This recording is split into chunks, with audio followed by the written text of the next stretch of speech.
Hello guys, welcome to Game Mela. Today, we're diving into one of the most iconic stories in gaming history, the rise of Tommy Vercetti. This is GTA Vice City, and if you haven't played it, this story will show you why it's a masterpiece. Tommy Vercetti didn't just build an empire, he destroyed one. And this is how he did it. Let's start with the man himself, Tommy Vercetti. For 15 years, he was locked away in jail. 15 years. Not for betraying anyone. Not for being weak. Tommy went to prison because he was loyal. He was a soldier for Sonny Forelli's crime family back in Liberty City. When a major drug deal went catastrophically wrong, someone had to take the fall. Tommy stepped up. He did his time. He kept his mouth shut. He played by the rules. The street rules. But loyalty? In the criminal underworld, loyalty has an expiration date. When Tommy finally gets out in 1986, Sonny Forelli is waiting for him. And Sonny has a job, a fresh start, a chance to rebuild. Sonny sends Tommy to Vice City with a single mission: establish the Forelli family empire in this new territory. There's money to be made. There's power to be seized. What could possibly go wrong?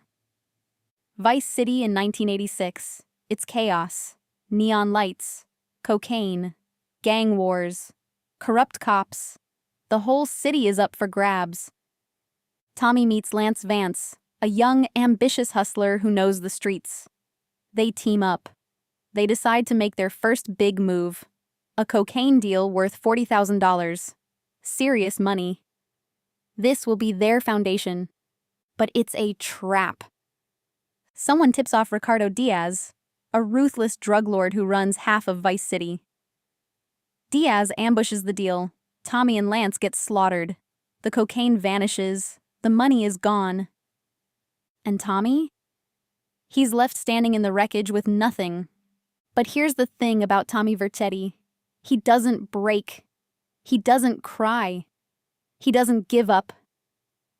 He gets angry. Sonny Forelli calls him, furious. The deal failed. The money's gone.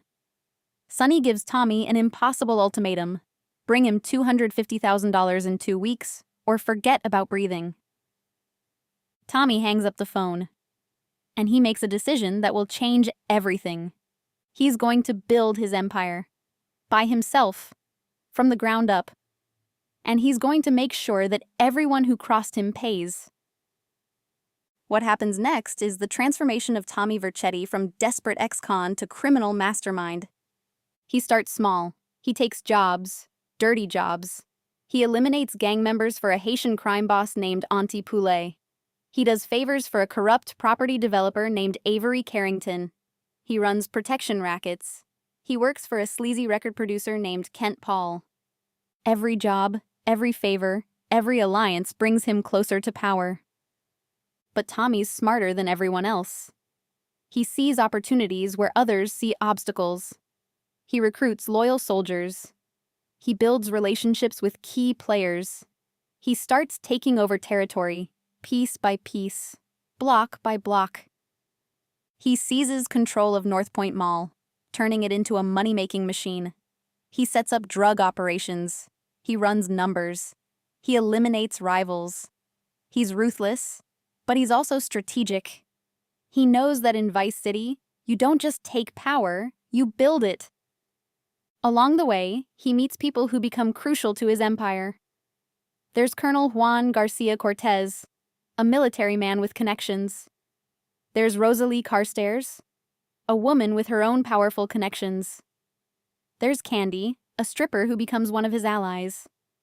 Slowly, methodically, Tommy Vercetti builds the largest criminal organization Vice City has ever seen. But there are problems on the horizon, and none of them are small.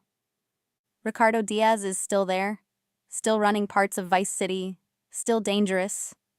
Sonny Forelli is still waiting for his money, still watching, still hungry for control.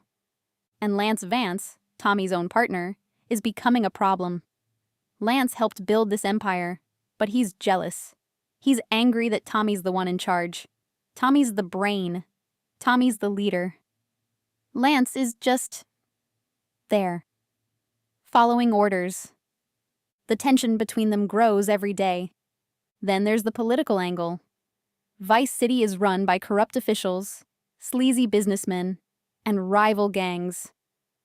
Tommy has to navigate all of it. He has to make deals with people who would betray him in a heartbeat. He has to keep his enemies close and his friends closer. One wrong move and everything collapses. But Tommy Vercetti didn't survive 15 years in prison by making mistakes.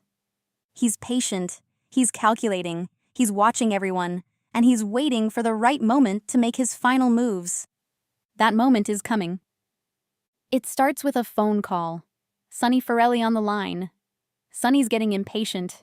He wants his money. He wants his piece of the empire. He wants his slice of Vice City. Tommy refuses. That's when the plan comes together. Sonny and Lance Vance, Tommy's own partner, they make a deal. They're going to take Tommy out, eliminate him, take everything he's built. But Tommy sees it coming. He's always steps ahead. He moves first. In a final, brutal confrontation at his mansion, Tommy Vercetti kills Lance Vance, his own partner, his only real friend in this city. It's quick, it's cold, it's business. Then Tommy goes after Sonny Forelli. He finds him hiding in a safe house, trying to escape. And there, in that moment, Tommy executes the man who raised him, the man who sent him to prison, the man who gave him this life. Sonny Forelli dies by Tommy's hand. But there's still one loose end. Ricardo Diaz, the man who started this whole thing, the ambush, the betrayal, the failed deal. Tommy finds him, and Diaz, who once ruled Vice City with an iron fist, falls before Tommy Vercetti. By the end of the night, everyone who opposed Tommy is dead. Everyone who threatened him is gone. Everyone who doubted him has been erased. When the dust settles, Tommy Vercetti controls Vice City. Not for Sonny Forelli, not for any family or organization. For himself. He's taken a city that was fragmented, divided, and torn by gang wars, and he's unified it under his control. He's the king now, the undisputed ruler of Vice City. He went from a convict with a death sentence to a billionaire crime lord. He went from owing Sonny $250,000 to owning an entire city. He went from broken and betrayed to unstoppable and untouchable. This is the story of GTA Vice City. It's about ambition.